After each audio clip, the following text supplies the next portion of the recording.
Hello student. So in this class we will study about use of use of used to. The model used to. As you all know that in previous class we have already learned about the use of would, should, must, might, may, and other models. In this class we will learn the use of used to. Used to. तो यहाँ पे हम देखते हैं use to का प्रयोग कहाँ पे होता है, कैसे करते हैं सेंटेंस में। यूज टू क्या प्रदर्शित करता है? पास्ट हैबिट, पुरानी आदतों को या फिर किसी सिचुएशन को, पुरानी स्थिति को प्रदर्शित करता है। समझ गए? Use to denotes past habit and situation. ऐसे समझिए, पास्ट हैबिट माने किसी चीज का आदी होना। क्या चीज? आदी होना। आदी होना भी समझते हैं आप? हैबिचुअल हो जाना किसी चीज का, करते करते उस पर पारंगत हो जाना। ऐसी चीजों को, ऐसी बातों को डिनोट करता है यूज टू। ठीक है?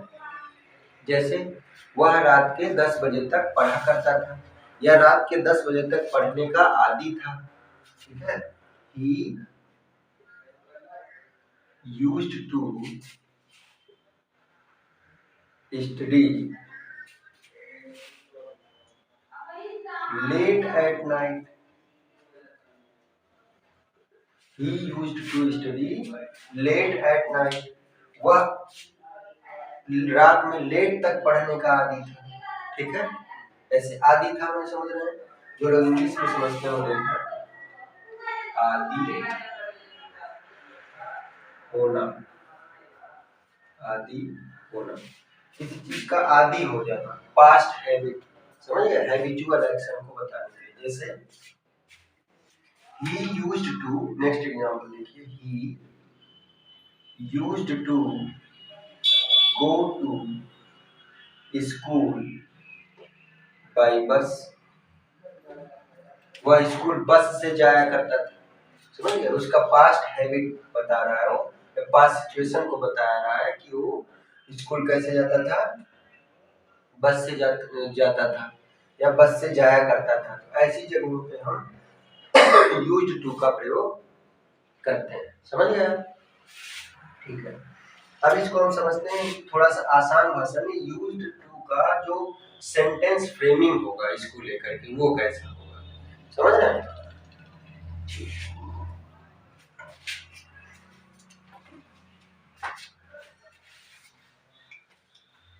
कभी कभी आप एक बात इससे पहले ये समझो कि यूज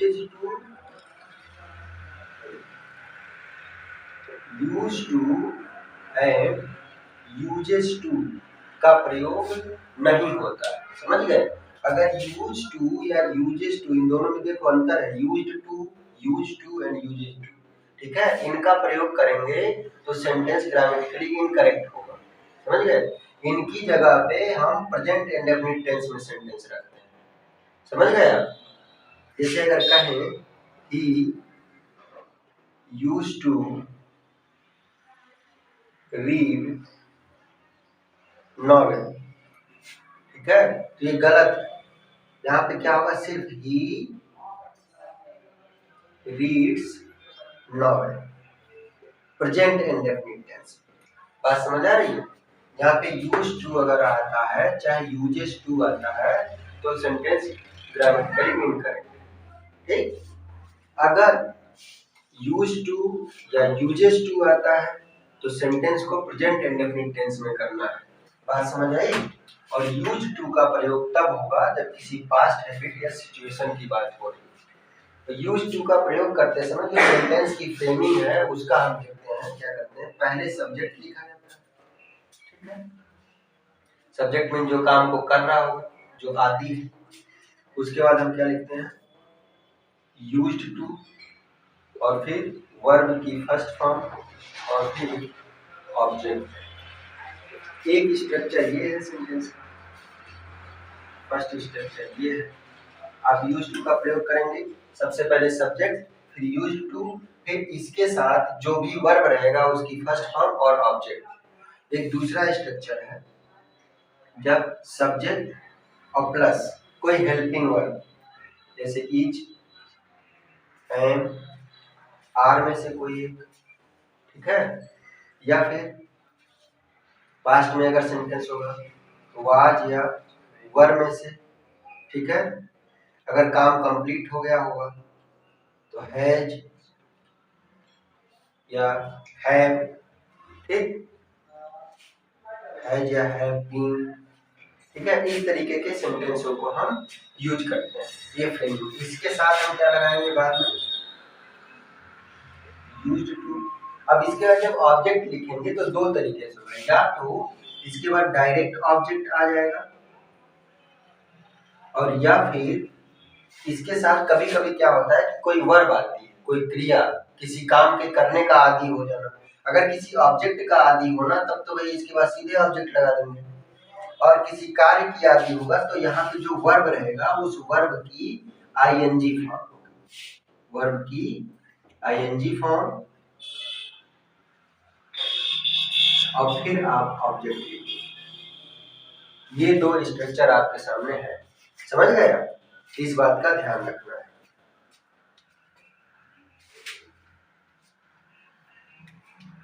ठीक, समझ आ रही बात? इसको नोट कर लीजिए आप लोग। अगर यहाँ पे पास्ट में कोई चीज है तब हैड का भी यूज होता है, हैड, ठीक है। ये दो स्ट्रक्चर हैं यूज टू का प्रयोग करते हैं। पहला स्ट्रक्चर है कि सब्जेक्ट के साथ यूज टू और उसके साथ वर्ब की फर्स्ट फॉर्म और ऑब्जेक्ट, ठीक है।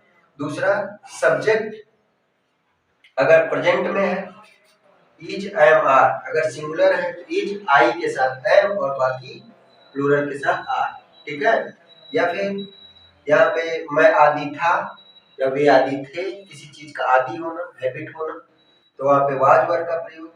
या यहाँ पे हो चुका है, हो चुका था, वह आदि हो चुका है, ठीक है, वो कार चलाने का आदि हो चुका है, ठीक है।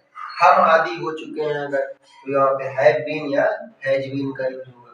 या पास्ट में अगर बात कही जाए कि वह आदि हो चुका था, समझ गया, तो हैड बीन का प्रयोग होगा। विल बी का भी प्रयोग होता है अगर फ्यूचर में कोई बात हो, विल, ठीक है, हो चुका होगा। जैसे कोई कहे कि मैं 2023 तक या 2024 तक कार चलाने का आदी हो चुका होऊंगा, ठीक है, मेरी आदत पड़ चुकी होगी, तब हम विल बी का प्रयोग करेंगे सब्जेक्ट के साथ, ठीक है। और उसके बाद यूज टू। अगर किसी ऑब्जेक्ट की आदत है, ठीक है, तो ऑब्जेक्ट लिखेंगे। किसी वर्ब की आदत है तो वर्ब की लिखते समय उसका फोर्थ फॉर्म लिखेंगे, माने आईएनजी फॉर्म लिखेंगे और फिर ऑब्जेक्ट लिखेंगे। ये दो स्ट्रक्चर है आपका यूज टू का। बात समझ आई? ठीक है, ये चीज समझ आ गई आपको। अब हम इसको एग्जांपल लेके समझते हैं, ठीक है। जैसे मान लीजिए आपका एग्जांपल है, यहाँ पे लिखते हैं पहला example.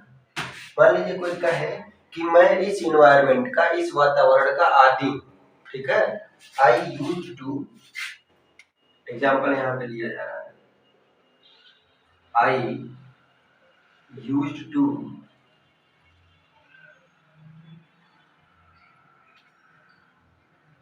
This environment, I used to this environment, मैं इस environment का आदी हूँ, ठीक है, समझ गया। I used to this environment, और यहाँ पे am लगाइए, I am used to this environment, मैं इस environment का आदी हूँ, सब्जेक्ट के बाद am। अगर यहाँ पे he होता तो he के साथ is लगता, he is used to this environment, किसी ऑब्जेक्ट का आदि है वो। अगर वहां पे वो इस इन्वायरमेंट का आदि था तो वाज वर्ब में से लिखता, ठीक है। तो आप जानते हैं वाज वर्ब का यूज सब्जेक्ट के हिसाब से कैसे होगा, आई, ही, सी, इट, तथा सिंगुलर के साथ वाज का प्रयोग होता है और यू, वी, दे तथा प्लूरल सब्जेक्ट के साथ वर्ब का प्रयोग होता है, ठीक है। तो कहता है कि मैं इस इन्वायरमेंट का आदि था, तो I was used to this environment, वे इस इन्वायरमेंट के आदि थे, तो ही, sorry, they were they were used to this environment. अगर वो कहता कि मैं इसका आदी हो चुका हूँ, तो I have been used to this environment. वह आदी हो चुका है, तो he has been used to this environment. बात समझ आ रही है? ऐसे हम इसका यूज करेंगे। वह हो चुका होगा, तो he will be used to this environment. मैं हो चुका हूँगा, I will be used to this environment. वह इस इन्वायरमेंट का आदी हो चुका था, he had been used to this environment। बात समझ आ रही है? ऐसे किसी ऑब्जेक्ट के लिए हम इसका प्रयोग कर सकते हैं। तो ये दो स्ट्रक्चर फ्रेमिंग है, आप इसको ध्यान रखेंगे इस बात का, ठीक है। अगर किसी वर्ब की बात करें,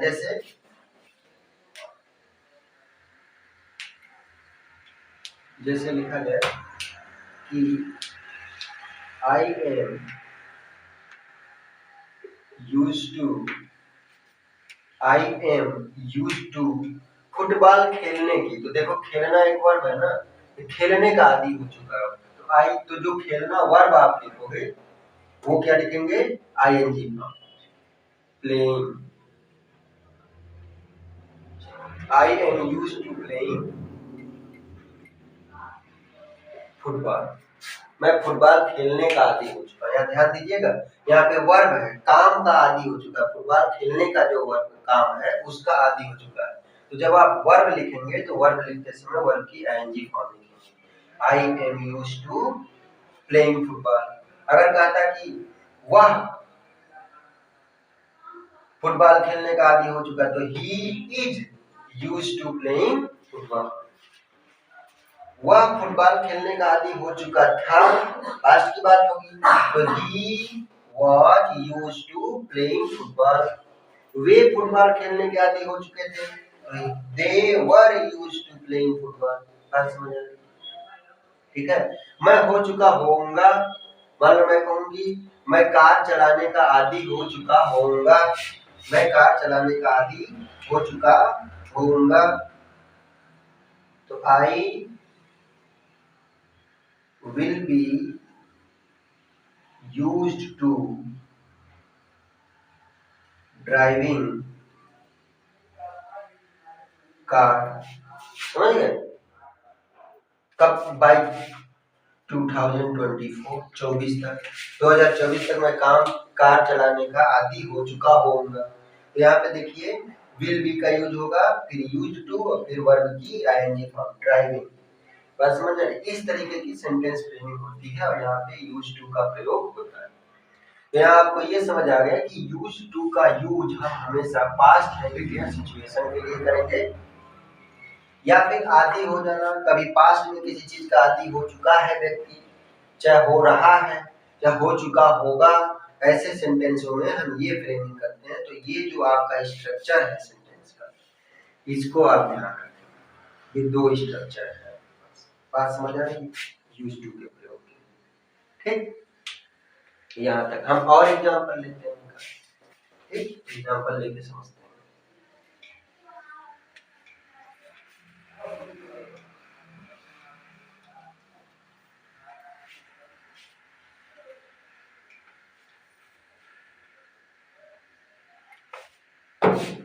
एग्जाम्पल लेते हैं।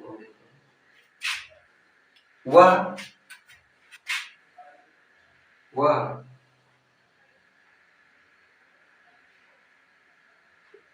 कार चलाने का आदी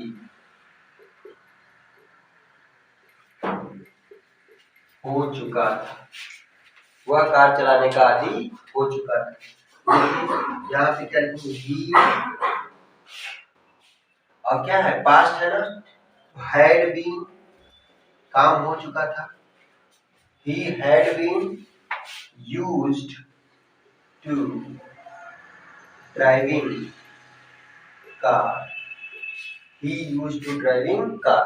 वह कार चलाने का आदी हो चुका था। बात समझ आ रही है? तो मुझे लगता है कि अब आप यूज टू का यूज सीख गए हैं कहाँ पे। बात समझ आई? इसमें एक चीज और ध्यान दीजिए, निगेटिव सेंटेंस अगर होगा, चाहे इंट्रोगेटिव सेंटेंस होगा, तो हम कैसे करें, ठीक है। तो आप देखिए कि अभी जो आपकी स्ट्रक्चर बनवाई गई है ना, सेंटेंस की फ्रेमिंग कैसे होती है, तो इसमें आपने लिखा था कि पहले आप सब्जेक्ट लिखेंगे, फिर आप यहाँ पे हेल्पिंग वर्ब लिखेंगे, समझ रहे हैं, और फिर यूज्ड टू, फिर ऑब्जेक्ट, और यहाँ पे वर्ब अगर होगा तो वर्ब की आईएनजी फॉर्म, और देन ऑब्जेक्ट। तो जब भी नॉट का प्रयोग करना होगा तो आप हेल्पिंग वर्ब के बाद यहीं पे करेंगे नॉट का, समझ रहे हैं आप, नॉट का, ठीक। जैसे वह कोई सेंटेंस याद आ रहा है,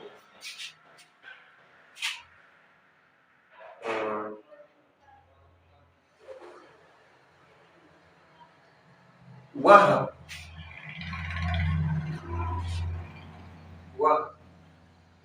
इस वातावरण का आदि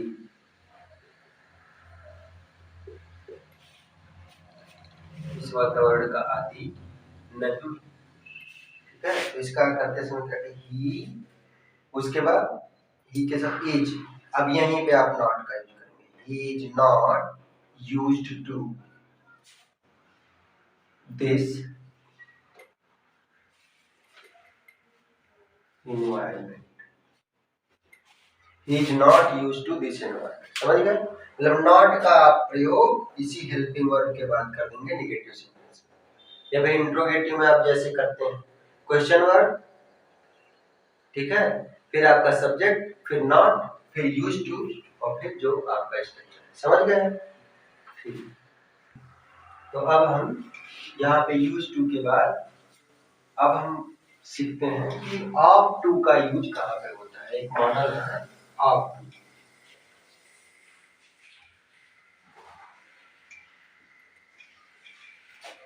ठीक है। क्या सीखने वाले हैं हम, ought to, use ought to.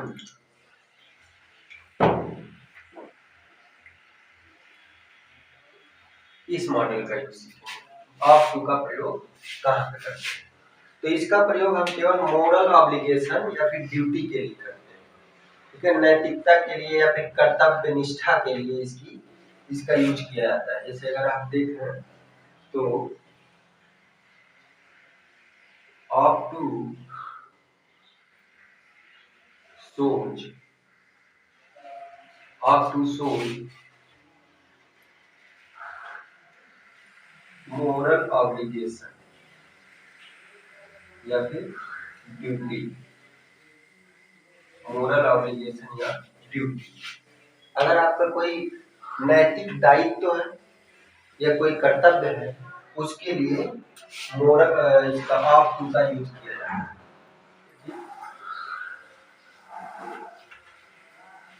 नैतिक दायित्व या फिर कोई कर्तव्य, सॉरी कर्तव्य हिंदी में गड़बड़ हो रहा है, कर्तव्य, ठीक है। तो आपने सीखा कि ऑफ टू सोच मोरल ऑब्लिगेशन और ड्यूटी, कोई नैतिक दायित्व या फिर कर्तव्य। जैसे हमें अपने माता पिता का सम्मान करना चाहिए, हमें अपने माता पिता का सम्मान करना चाहिए, हमें अपने माता पिता का सम्मान करना चाहिए, या उनका आज्ञाकारी होना चाहिए, अपना क्या मोरल ऑब्लिगेशन, समझ गए। या हमें अपने देश से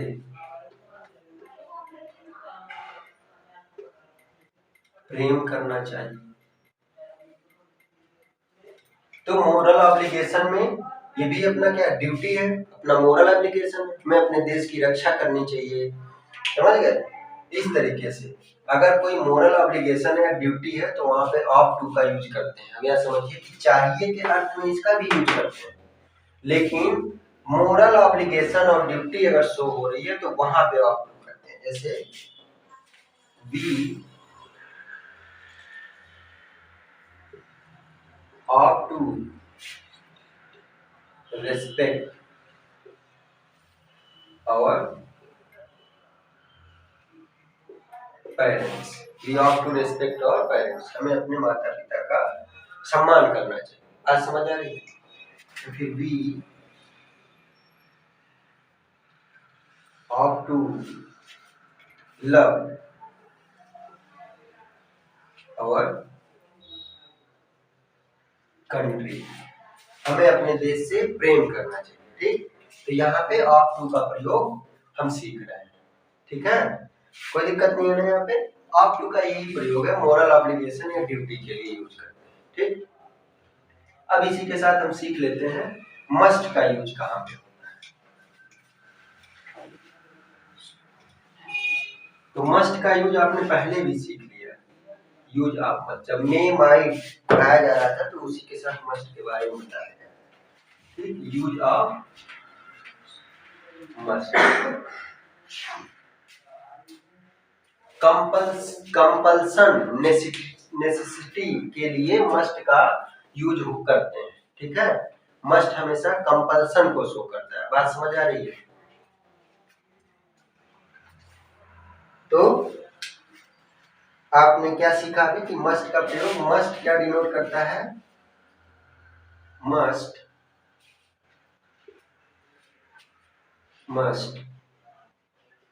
denotes compulsion. Must denotes compulsion, अनिवार्यता को शो करने के लिए, अनिवार्यता को प्रदर्शित करने के लिए हम मस्ट का यूज करते हैं। ठीक है, जैसे एग्जांपल आप देखें इसका, candidate must use blue ink. Blue ink, candidate must use blue ink.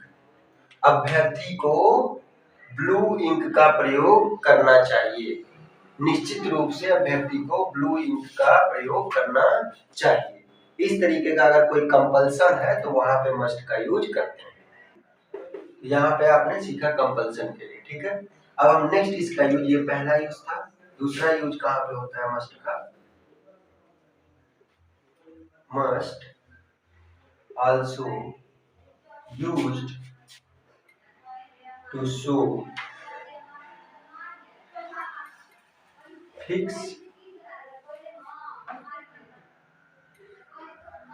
determination। must also used to show fixed determination। must का प्रयोग हम फिक्स डिटर्मिनेशन के लिए करते हैं, जो चीजें डिटरमाइंड हो निश्चित तौर पे। बात समझ आ रही है? इस तरीके की बातों के लिए हम मस्ट का प्रयोग करते हैं। जैसे इसका एग्जांपल अगर आपने,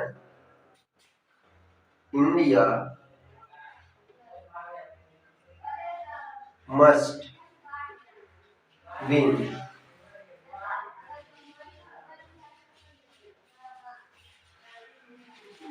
match. India must win the match, India को ही मैच जीतना है, इंडिया को ही मैच जीतना चाहिए। जहां पे फिक्स डिटर्मिनेशन हो वहां पे भी मस्ट का यूज करते हैं। तो यहाँ पे फिक्स डिटर्मिनेशन है। एक यूज और होता है मस्ट का, आप वो समझिएगा जरा।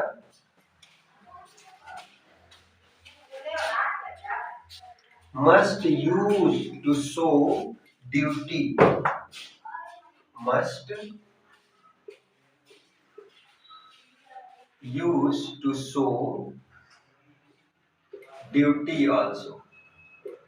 ड्यूटी को शो करने के लिए भी मस्ट का प्रयोग करना चाहिए या होता है। समझ गए? जैसे a soldier a soldier must fight fight for country, a soldier must fight for country, एक सैनिक को देश के लिए लड़ना चाहिए। बात समझ आ रही है? ऐसी चीजों में भी हम मस्ट का यूज करते हैं। अगर कहीं पे ड्यूटी शो, तो आपने ये सीख लिया कि भाई मस्ट का यूज ड्यूटी शो करने में, कोई फिक्स डिटर्मिनेशन हो, कंपल्सन हो, ऐसी जगहों पे हम करते हैं। ठीक है, तो इसी के साथ ही क्लास को